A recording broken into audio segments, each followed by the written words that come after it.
สบายดีพี่น้องสบายดีตอนแรงพบกับอาลีฟาร์มไก่ต่อเมื่อนี้จะเอาตัวอันที่มันรอบไก่ปลาตีทุกคนไปลองมานำกันมามันสิขั้นบอในป่าอันนี้เป็นตอนแรกเด้อทุกคนประมาณ2 โมงตอนนี้อาลีว่าจะเอาตัวนี้แต่ว่าตัวนี้ไปโตตอนเช้าแล้วมันผ่านละหลังจากที่ไปโต2 เทื่อแล้วมันบกขั้นไปโตในป่าบกขั้นแล้วบัดนี้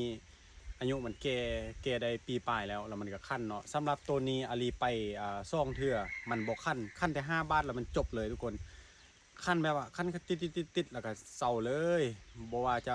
15 สาวหรือว่า30 นาทีมันก็บกขั้นอีกแล้วเนาะแต่ไปลองมือนี้ว่าสิขั้นหรือบออาลีอาบน้ำห้ากันแล้วเนาะจับกันอย่างยักตื่นนิดหนึ่งเด้ออาลีจะไปจับมาใส่ซองแล้วก็ไปเลยทุกคนไปลองเบิ่งน้ำกันว่ามันสิขั้นบอมือนี้นะ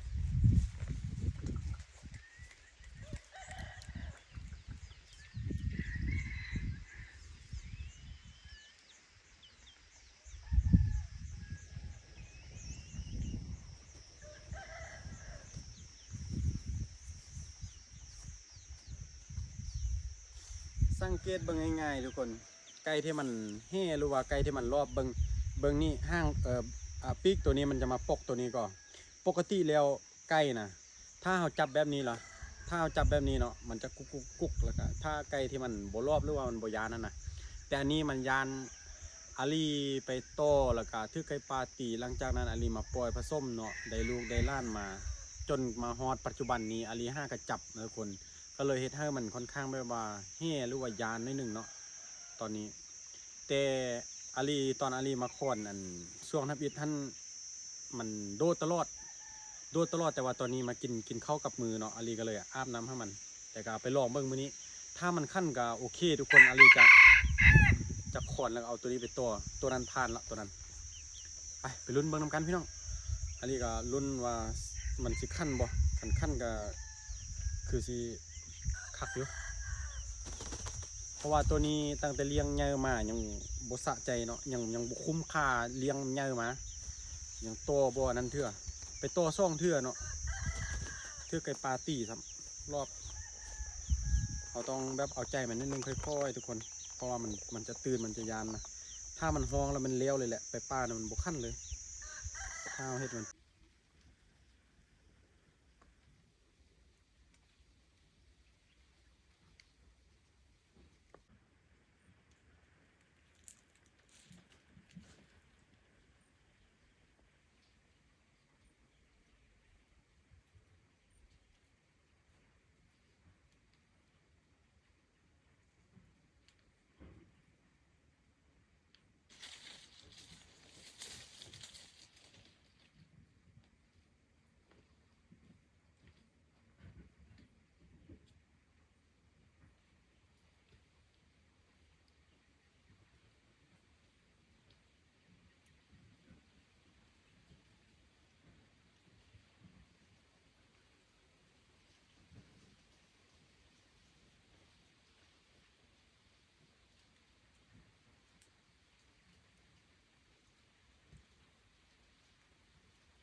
สุดท้ายก็บ่คันคือเก่าพี่น้อง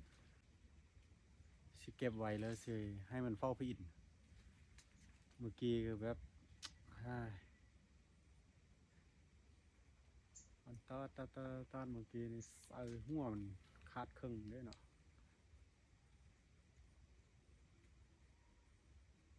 ตุ่นโพด